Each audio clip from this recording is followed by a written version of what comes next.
Quantitative methods for economics यानी क्यूएमई की इस क्लास में आपका स्वागत है। आज हम पहला टॉपिक डिस्कस कर रहे हैं। आज का हमारा डिस्कशन का जो टॉपिक है वो है संगणना तथा प्रतिदर्श अनुसंधान, सेंसस एंड सैंपल इन्वेस्टिगेशन। तो सांख्यिकीय अनुसंधानकर्ता को सबसे पहले निर्णय करना पड़ता है कि प्रस्तुत समस्या के अध्ययन के लिए अनुसंधान क्षेत्र की सभी इकाइयों के बारे में सांख्यिकीय सूचना एकत्रित करेगा या फिर क्षेत्र की सभी इकाइयों के समग्र में से कुछ प्रतिनिधि इकाइयाँ छांटकर, जिन्हें हम सैंपल कहते हैं, केवल उनके बारे में आवश्यक सूचना एकत्रित करेगा। तो अनुसंधान का सबसे पहला स्टेप जो होता है किसी भी शोधकर्ता के लिए, ये सबसे पहला निर्णय होता है कि जो स्टडी कर रहा है, वो अनुसंधान कर रहा है, तो उस अनुसंधान से संबंधित जो क्षेत्र है या तो वो सभी इकाइयों का बारे में सूचना एकत्रित करे या फिर उनमें से कुछ इकाइयाँ जो एक निश्चित वैज्ञानिक आधार पर चुनी जाएंगी, जिन्हें आगे जाके हम डिस्कस करेंगे, जिसे हम सैंपल के नाम से जानते हैं, कि या तो सभी इकाइयों के बारे में सूचना एकत्रित करें या फिर सैंपल यूनिट्स के बारे में सूचना एकत्रित करें। ये उसे सबसे पहले डिसीजन लेना होता है। अनुसंधान के प्रथम चरण में ही अध्ययनकर्ता को यह निश्चित करना पड़ता है कि समांकों का संकलन, डेटा कलेक्शन, संगणना या समग्र अनुसंधान, सेंसस इन्वेस्टिगेशन के अनुसार किया जाएगा या फिर प्रतिदर्श अनुसंधान, सैंपल इन्वेस्टिगेशन के आधार पर किया जाएगा। तो सबसे पहला जो काम होता है शोधकर्ता का या अध्ययनकर्ता का, वो ये होता है, ठीक है, ये निश्चित करना कि जो वो स्टडी कर रहा है, जो अनुसंधान कर रहा है, उस अनुसंधान के लिए जो सांख्यिकीय सामग्री है, जो सूचनाएं हैं, डेटा कलेक्शन है, वो डेटा कलेक्शन या तो अपने अध्ययन की सभी इकाइयों के बारे में प्रत्येक इकाई की सूचना वो एकत्रित करे, ये उसे निर्णय करना पड़ेगा, या फिर सैंपल यूनिट्स या प्रतिनिधि इकाइयों के बारे में सूचना एकत्रित करे, ये उसे निर्णय करना पड़ता है। अब चूंकि आपके सामने ये चीज़ पहली बार आई है, संगणना, सेंसस, समग्र हैं, प्रतिदर्श या सैंपल, तो इनके क्या अर्थ होते हैं इसके बारे में हम बात करते हैं। तो सबसे पहले तो हम बात कर रहे थे समग्र या समष्टि के बारे में, जो हमने संगणना जिसे कहा है, यूनिवर्स और पॉपुलेशन। सांख्यिकी में समग्र या समष्टि से अभिप्राय किसी अनुसंधान क्षेत्र की सभी इकाइयों के समूह से है। कौन सी इकाइयाँ? ऐसी इकाइयाँ जिनमें कुछ सामान्य विशेषताएं पाई जाती हों, जैसे किसी महाविद्यालय के 5000 विद्यार्थियों की आयु, लंबाई, मासिक व्यय आदि के बारे में यदि अध्ययन करना हो तो सभी 500 छात्रों का समूह जो है वो समग्र कहलाएगा या समष्टि कहलाएगा, ठीक है। इसे हम पॉपुलेशन, यूनिवर्स और पॉपुलेशन के नाम से जानते हैं। समग्र या समष्टि के बारे में जो हमारी समझ बनी वो ये हुई कि सांख्यिकी में समग्र या समष्टि का अर्थ है किसी अनुसंधान क्षेत्र की सभी इकाइयों के समुदाय से है जिसमें कुछ सामान्य विशेषताएं पाई जाती हैं, ठीक है, और इन विशेषताओं के आधार पर हम अध्ययन करते हैं। सामान्य विशेषताएं होती हैं, मतलब एक समूह होता है, एक ग्रुप होता है, जैसे स्टूडेंट्स का एक ग्रुप है किसी कॉलेज में का। तो अगर कॉलेज में मान लीजिए कि हमने यहाँ उदाहरण में 500 विद्यार्थी लिए हैं, अगर किसी कॉलेज में 1000 विद्यार्थी हैं, तो सभी 1000 विद्यार्थियों के बारे में जो सूचना एकत्रित करेंगे, तो 1000 विद्यार्थियों का जो समूह है वो समग्र होगा। अब समग्र कई प्रकार के होते हैं, तो मोटे तौर पे हम समग्रों का जो अध्ययन समग्र का जब हम अध्ययन कर रहे हैं तो मोटे तौर पे हम बात करेंगे। अब सबसे पहले तो कि संख्या के आधार पर समग्र को हम दो भागों में बांट कर अध्ययन कर सकते हैं, या दो भागों में हम बांट सकते हैं, क्लासिफाइड कर सकते हैं। संख्या के आधार पर on the basis of number, परिमित और अपरिमित। परिमित मतलब निश्चित, फिनाइट और इनफिनाइट पॉपुलेशन हो सकता है, यूनिवर्स या पॉपुलेशन। और अस्तित्व के आधार पर, एग्जिस्टेंस के आधार पर वास्तविक, रियल और काल्पनिक हो सकता है। ठीक है, तो समग्र संख्या के आधार पर परिमित हो सकता है या अपरिमित हो सकता है, और अस्तित्व के आधार पर हम बात करें तो वो वास्तविक हो सकता है या काल्पनिक हो सकता है। अब जैसे हम इनके उदाहरण लें, परिमित या निश्चित समग्र के बारे में, कि कॉलेज में विद्यार्थियों की संख्या, देश की जनसंख्या, ये परिमित समग्र के उदाहरण हैं। अब कॉलेज में विद्यार्थी, जितने भी विद्यार्थी, उन सब की बात कर रहे हैं। देश की जनसंख्या मतलब जैसे भारत देश की जनसंख्या की बात कर रहे हैं तो 140 करोड़ लोगों की बात कर रहे होते हैं। ठीक है, तो ये परिमित है, इनका एक निश्चित माप है, मापा जाता है इन्हें। दूसरा है अपरिमित, इनफिनाइट। इनका मापना संभव नहीं है एक तरह से। जैसे आसमान में तारों की संख्या है, पेड़ में पत्तियों की संख्या है, जंगल में वृक्षों की संख्या है। अगर कोई बहुत बड़ा जंगल है तो उसमें वृक्षों की संख्या है। इस तरह के जो समग्र हैं वो अपरिमित होंगे। ठीक है, इसी तरह से हम अस्तित्व के आधार पर समग्रों का विभाजन करें, वर्गीकरण करें, तो उन्हें हम वास्तविक और काल्पनिक समग्र के रूप में परिभाषित कर सकते हैं या उन्हें समझ सकते हैं।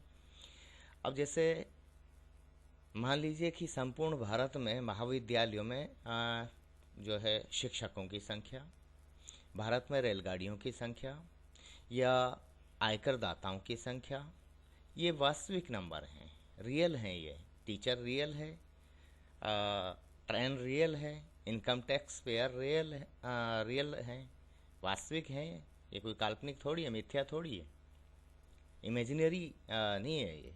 ठीक है, तो इस आधार पर समग्र है जो वास्तविक हुआ।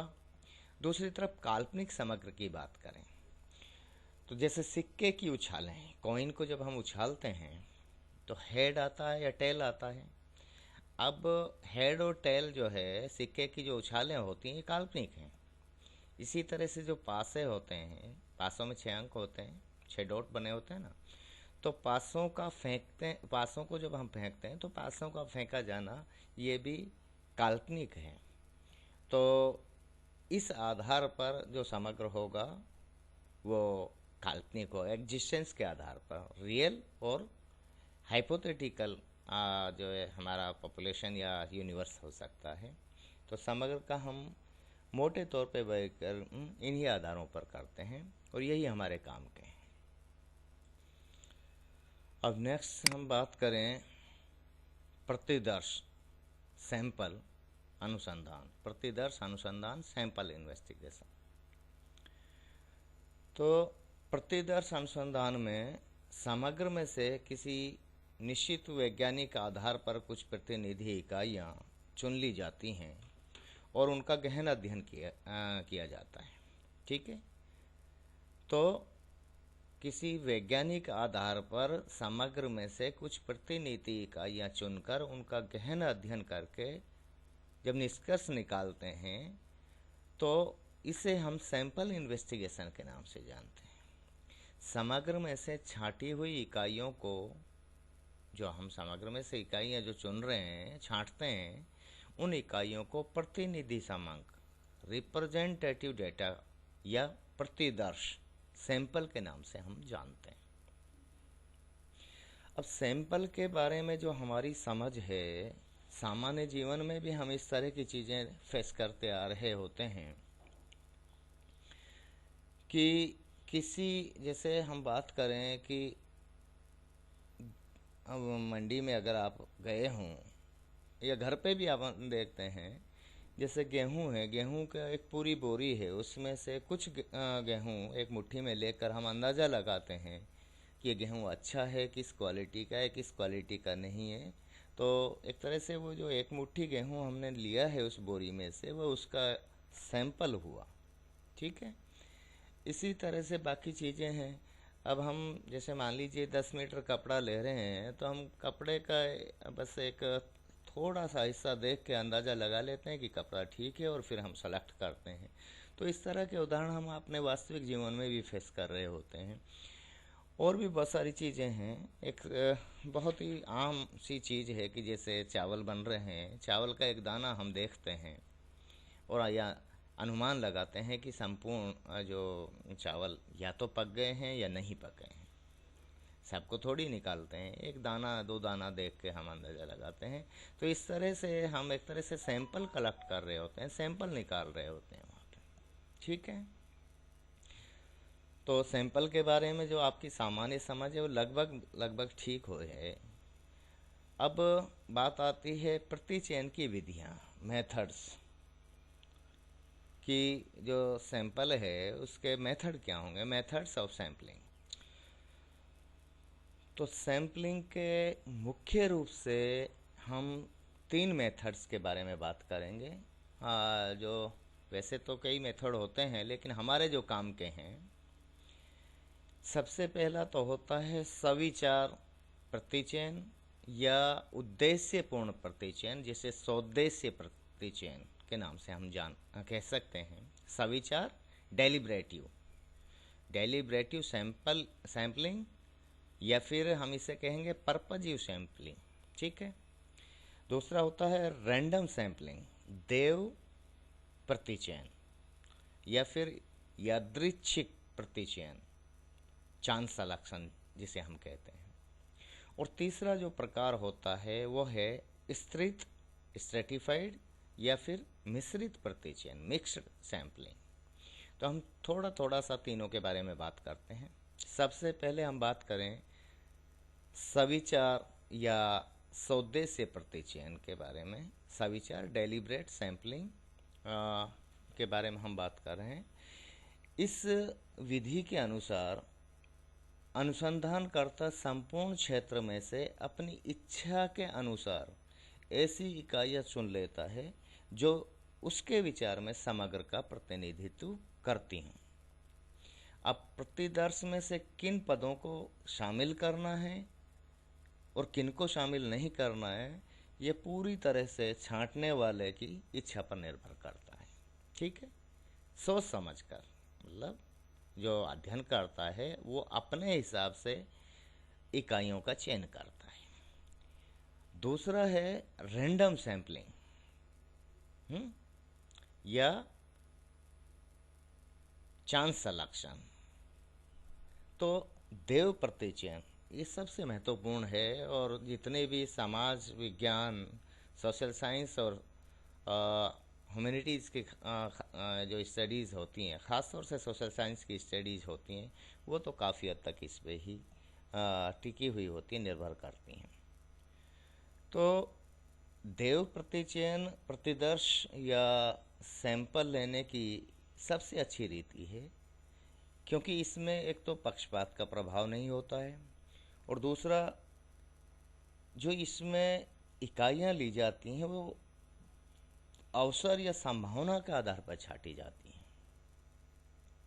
तो इस विधि के अनुसार समग्र में से इकाइयाँ इस तरह से छांटी जाती हैं कि प्रत्येक इकाई के प्रतिदर्श में या सैंपल में शामिल होने की संभावना बराबर बराबर होती है। प्रतिदर्श में कौन सी इकाई शामिल की जाएगी और कौन सी नहीं, इस बात का निर्णय अनुसंधानकर्ता नहीं करता है, उसकी इच्छा के अनुसार नहीं होता है, बल्कि प्रतिदर्श इकाइयाँ चुनने की जो क्रिया है वह पूरी तरह से देव प्रतिचयन पर, चांस पर निर्भर करती है। ठीक है। तो सबसे वैज्ञानिक विधि है ये, और बहुत ज़्यादा काम में आने वाली होती है। ये सोशल साइंसेज के जो भी अध्ययन होते हैं, इस विधि का विशेष रूप से उपयोग किया जाता है। तीसरी जो विधि है, अब देखिए यूँ तो देव प्रतिचयन के कई तरीके हैं कि कैसे रैंडम सैंपल लिया जावे। अब वो सारी चीज़ें तो हम यहाँ डिस्कस नहीं कर पाएंगे। तीसरी जो विधि है सैम्पलिंग की वो है स्ट्रेटिफाइड और मिक्स्ड सैम्पलिंग। अब यह जो मेथड है, यह विधि है, ये क्या है कि सविचार प्रतिचयन और देव प्रतिचयन इन दोनों का मिश्रित रूप होता है। कैसे कि अलग अलग गुणों वाले समग्र में से प्रतिचयन प्रतिदर्श छांटने के लिए इस विधि का उपयोग किया जाता है। इस विधि के अनुसार पहले समग्र को उसकी अलग अलग विशेषताओं के आधार पर सविचार प्रतिचयन, मतलब क्या बात कर रहे हैं, डेलिब्रेट सैंपलिंग की बात कर रहे हैं हम, सविचार प्रतिचयन द्वारा अनेक सजातीय खंडों या स्तरों, जिन्हें हम स्ट्रेटा कहते हैं, उनमें बांट दिया जाता है। ठीक है, सबसे पहले तो सविचार प्रतिचयन के आधार पर अलग अलग गुणों वाले जो समूह हैं, जो हमारा समग्र है, उसमें अलग अलग विशेषताओं वाले जो सजातीय खंडों में उसे विभाजित किया जाता है या बांट दिया जाता है। फिर एक प्रक्रिया, दूसरी प्रक्रिया क्या करते हैं, उन स्तरों में, स्ट्रेटाज में से अलग अलग रैंडम सैम्पलिंग मेथड द्वारा इकाइयाँ छांट ली जाती हैं। तो एक तरह से दोनों का मिला के प्रयोग किया जाता है इसमें, स्ट्रेटिफाइड और मिक्स्ड सैम्पलिंग में। ठीक है, तो ये हो गया सैम्पलिंग, जो हमारा है सैम्पलिंग की 3 विधियाँ। अब आगे हम बात करें, बहुत सारी बातें हैं सैम्पलिंग के बारे में कि भाई प्रतिदर्श का आकार कितना होना चाहिए और कितना नहीं होना चाहिए, सैंपल का साइज़ क्या हो। तो सैंपल के साइज़ के बारे में एक सामान्य सी जो समझ बनती है वो ये है कि सैंपल का साइज़ बहुत छोटा भी ना हो और बहुत बड़ा भी ना हो, क्योंकि एक प्रॉपर सैंपल साइज़ होना चाहिए। यदि सैंपल का साइज़ बहुत बड़ा होगा तो इसमें समय और धन दोनों अधिक बर्बाद होंगे। दूसरी तरफ यदि बहुत छोटा हुआ तो फिर वो क्या है कि समग्र में की जो इकाइयाँ हैं उनका उचित प्रतिनिधित्व नहीं कर पाएगा। तो ऐसे में सैंपल का साइज प्रॉपर होना चाहिए और सामान्य रूप से समग्र का 10% के आसपास, 10% और मोर देन 10% अगर हम सैंपल लेते हैं तो एक साइंटिफिक सैंपल माना जाता है, एक अच्छा सैंपल माना जाता है। अब बात आती है, देखिए बहुत सारी चीज़ें हैं इसमें, क्योंकि हम बात कर रहे हैं यहाँ सेंसस, एक तरह से जो इन्वेस्टिगेटर है, अनुसंधान करता है, शोध करता है, वो उसके जो जो अनुसंधान की जो इकाइयाँ हैं उन इकाइयों का किस तरह से वो चयन करेगा, उनमें से किस तरह से डेटा कलेक्शन करेगा, इनके बारे में बात कर रहे हैं। इसके बाद में डेटा जब वो कलेक्ट कर चुका होगा तो फिर एडिटिंग वाली भी बात आती है। अब लेकिन जो सैंपल कलेक्शन है, सैंपल जो सैम्पलिंग उसने किया है, प्रतिचयन में बायस इन सैम्पलिंग, यानी प्रतिचयन में अभिनति या दोष की स्थितियां बनती हैं। तो इनको आप थोड़ा सा थ्योरेटिकल पोर्शन है, आपको देखिएगा, क्योंकि जो किसी सैंपल में किसी रीति द्वारा चुना गया प्रतिदर्श अभिनति से प्रभावित हो सकता है। एक अभिनति पूर्ण प्रतिदर्श समग्र का वास्तविक प्रतिनिधित्व नहीं करती है या नहीं करता है। अभिनति वास्तव में प्रतिदर्श की उपयोगिता को समाप्त ही कर देती है। तो उसमें दोष एक तरह से सैंपल में नहीं होना चाहिए। अब प्रतिचयन में अभिनति के कई प्रकार होते हैं। दोषपूर्ण चयन हो सकता है, दोषपूर्ण सूचना संकलन हो सकता है, या गलत विश्लेषण के आधार पर गलत निर्वचन हो सकता है। तो कई सारी बातें इसमें हो सकती हैं, तो वो सारी चीज़ें आप अपने हिसाब से देख लीजिएगा। अब हम बात करें आगे कि जो डेटा कलेक्शन हुआ है उसका एडिटिंग कैसे होगा।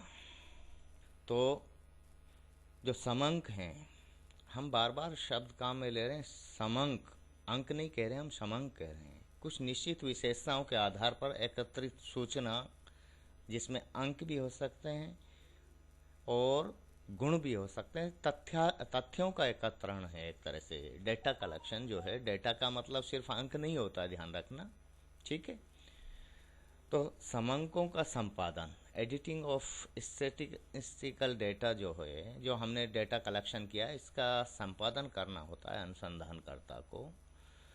और चूंकि जो डेटा कलेक्शन है वो प्राइमरी डेटा कलेक्शन है, तो editing of primary data collection, प्राथमिक समंकों का संपादन आवश्यक होता है। कारण क्या है कि डेटा कलेक्शन में बहुत सारी गलतियां हो सकती हैं। तो संपादन की जो प्रक्रिया, संकलित सामग्री, जो सांख्यिकीय सामग्री या सांख्यिकीय सूचना जो हमने एकत्रित की है, तो एकत्रित या संकलित सांख्यिकीय सामग्री में अशुद्धियों और त्रुटियों की विधिवत जांच करके उनमें आवश्यक संशोधन करने की क्रिया को समंकों का संपादन, एडिटिंग ऑफ डेटा कहते हैं, ठीक है। अब संपादन प्रक्रिया में कुछ बातें हैं जो महत्वपूर्ण होती हैं। संपादन कार्य में इनको ध्यान में रखा जाना आवश्यक होता है। एक तो होता है संगति के लिए संपादन किया जाता है, एडिटिंग फॉर कंसिस्टेंसी। जो डेटा हमने कलेक्ट किए हैं उनमें कंसिस्टेंसी हो, एडिटिंग फॉर होमोजेनिटी, एकरूपता की जांच जो है की जाती है समंकों की एकरूपता की जांच के लिए, पूर्णता की जांच के लिए जो है संपादन किया जाता है, एडिटिंग फॉर कंप्लीटनेस, और एक परिशुद्धता की जांच के लिए भी संपादन किया जाता है, एडिटिंग फॉर एक्यूरेसी। फिर और आप और हम बहुत सारी चीज़ें बाकी हम देखते हैं, हम करते रहे हैं, जैसे अप्रोक्सीमेशन वगैरह कि भाई 25.1 है, 5.1 है तो हम 25 लिख देते हैं, 25.58 है तो उसको 26 लिख देते हैं, अप्रोक्सीमेशन। तो सन्निकटता के रूप में ये जो एडिटिंग के बाद की प्रक्रिया होती है, एडिटिंग का ही पार्ट है एक तरह से डेटा के लिए। अब जब हमने जो संकलित सामग्री या संकलित सांख्यिकीय सूचना का संपादन कर लिया होता है, तो फिर उसके बाद में सांख्यिकीय विभ्रम या त्रुटियां, अब देखिए ये शब्द बहुत महत्वपूर्ण होता है। विभ्रम है बेसिकली स्टैटिस्टिकल एरर्स, हैं, एरर्स कहते हैं इनको, सांख्यिकीय विभ्रम। तो सांख्यिकीय विभ्रम मतलब सांख्यिकीय त्रुटि और एक गलती, इन दो शब्दों को आपको बहुत अच्छे से समझना होगा। सांख्यिकी में विभ्रम जो है उसका मतलब गलती नहीं होता है, एरर्स जो हैं वो गलती नहीं होती हैं। गलती और एरर में यहाँ फ़र्क है जिसको मैं स्पष्ट करने का प्रयास करता हूँ। यहाँ देखिए, पहले तो सबसे पहले मैं यहीं से आपको बताऊं कि सांख्यिकी में विभ्रम का अर्थ गलती या अशुद्धि नहीं है, बल्कि किसी पद अथवा समंक के वास्तविक मूल्य, रियल वैल्यू, तथा अनुमानित मूल्य के अंतर को सांख्यिकी विभ्रम कहते हैं, ठीक है। सांख्यिकीय विधियों, अब देखिए ये तो है सांख्यिकीय विभ्रम। अब दूसरी तरफ गलती की बात करें, सांख्यिकीय विधियों के गलत प्रयोग या दूषित गणन क्रिया, गलत कैलकुलेशन से उत्पन्न भूल, अशुद्धि या गलती, इसे हम गलती कहते हैं। तो दोनों में फर्क आपको पता होना चाहिए। तो सांख्यिकीय विभ्रम और सांख्यिक जो है स्टैटिस्टिकल एरर या त्रुटि, विभ्रम या गलती, त्रुटि और एक गलती, इन दोनों के बीच का अंतर आपको बहुत अच्छे से समझ लेना चाहिए कि जो किसी पद के वास्तविक मूल्य और अनुमानित मूल्य के बीच में जो अंतर आता है उसको हम विभ्रम के नाम से जानते हैं।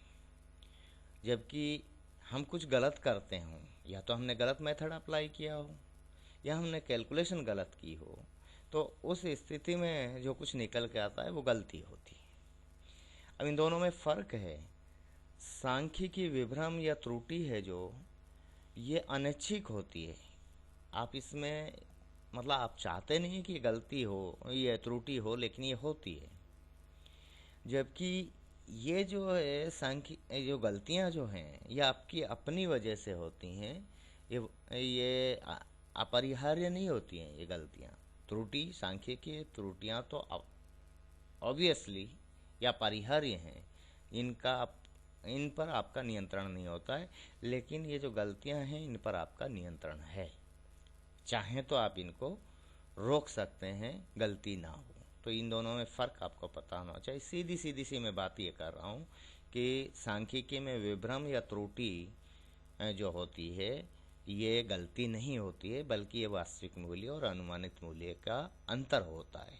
कि अनुमानित मूल्य अलग है और एक्चुअल वैल्यू अलग है और एस्टिमेटेड वैल्यू अलग है। अगर ये दो अलग अलग हैं तो इसको हम सांख्यिकीय विभ्रम या त्रुटि कहते हैं।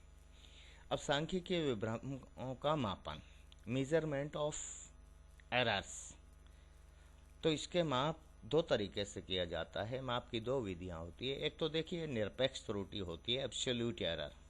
निरपेक्ष एब्सोल्यूट एरर में actual value minus estimated value का जो अंतर है इसको हम निरपेक्ष त्रुटि के नाम से जानते हैं।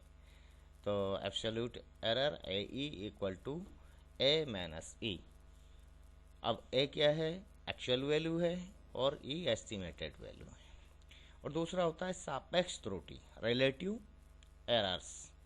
रिलेटिव एरर जो है ये निरपेक्ष त्रुटि का अनुमानित मूल्य से अनुपात है एक तरह से। Relative error equal to absolute error by divided by estimated value, या फिर आप इसे ऐसे भी कह सकते हैं कि सापेक्ष त्रुटि बराबर वास्तविक मूल्य माइनस अनुमानित मूल्य बटा अनुमानित मूल्य। यानी वास्तविक मूल्य और अनुमानित मूल्य के अंतर का अनुमानित मूल्य से अनुपात है, जो सापेक्ष त्रुटि के नाम से जाना जाता है। और ध्यान रखना, कभी भी निरपेक्ष जो मान हैं वो तुलना के आधार नहीं हो सकते। निरपेक्ष मूल्यों के आधार पर तुलना नहीं हो सकती। तुलना हमेशा, कंपैरिजन हमेशा सापेक्ष मूल्यों के आधार पर होगा। अब जैसे आप जब सांख्यिकी की किताब में देखेंगे, स्टैटिस्टिक्स की बुक में अगर आप देखें कि मान लीजिए 3 व्यक्तियों के बारे में आपके पास में एक सूचना है कि उनकी वास्तविक आय 2600 रुपया, 5100 रुपया और 10,100 रुपया है, और अनुमानित आय उनकी जो थी 2500, 5000 और 10,000 रुपये मासिक है। तो तीनों स्थितियों में निरपेक्ष त्रुटि तो 100 रुपये की नज़र आ रही है। मतलब 2600 वास्तविक है जबकि हमने अनुमान 2500 किया था, 5100 रुपये वास्तविक है जबकि हमने अनुमान 5000 किया था, 10,100 वास्तविक आय है जबकि हमने अनुमान किया था 10,000 मासिक का। तो 100 रुपये का निरपेक्ष अंतर है इनमें, वास्तविक और अनुमानित आय के बीच में। लेकिन अब इस आधार पर हम ये नहीं कह सकते, इनकी तुलना नहीं कर सकते। इसके लिए हमें सापेक्ष त्रुटि निकालनी होगी। जिसकी सापेक्ष त्रुटि कम होगी वो सही, अच्छी स्थिति कही जाएगी।